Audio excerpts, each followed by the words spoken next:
Hi, Dr. P here, and the topic today is the result of a question in an interview with Alex Winter of Australia, which is, what do I wish I'd been told when I started out designing games? Well, I started out when I was in my early teens, and that's the early 1960s. So that's more than 50 years ago. I just designed games for myself. I had no notion that you could design a game and get paid for it. So it's not so much wishing I'd been told anything in particular as I wish I'd had some free resources like those now available on the internet. For example, my own game design channel on YouTube and lots of other channels such as Extra Credits. There are about 175 screencasts about game design on my free channel. You can go and listen to them anytime you want. They're primarily to be listened to, rarely much to see.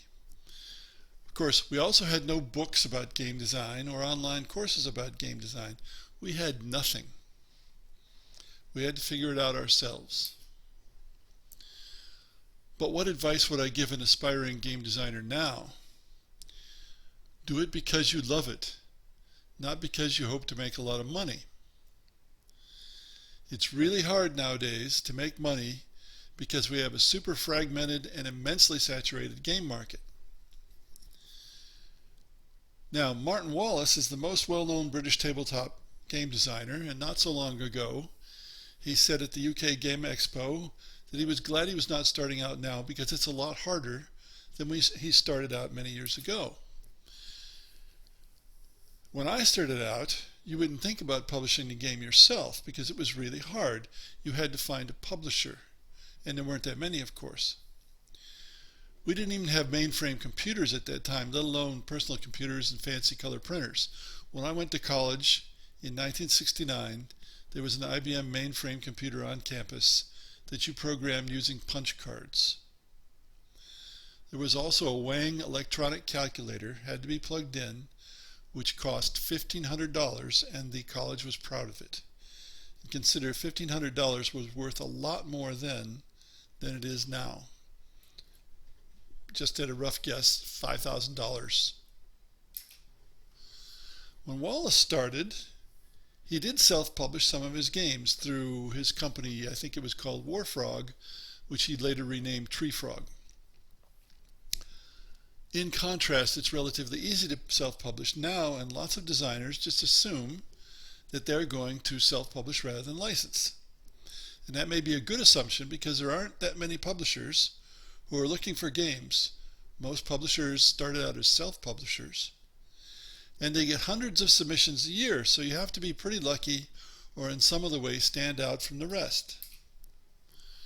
It's kind of like people who say they can't get a job because they're just starting out and employers want experience. I can walk up to a publisher rep and say who I am and mention Britannia, and they might actually know who I am. Of course, I'm also old enough that I'm more likely to be taken seriously than a young person. So they might pay attention to me. Somebody starting out doesn't have that advantage. My second bit of advice: design games for other people, not yourself, if you wish to be a professional designer. If you're designing just for yourself and your friends, design whatever you like. Satisfy yourself. But that leads to self-indulgence and various other things that are not desirable in a professional designer. Now, you can design for yourself, and maybe you will come up with a game that you can sell. But you're more likely to come up with a game that you can sell if you think about other people first and not yourself. After all, you're a game designer. You are not typical of the people who buy games.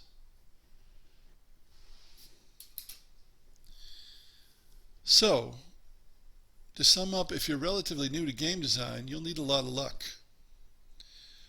We're approaching that place where it's better to be lucky than good, especially in video, where there are vastly more games published every year than on the tabletop.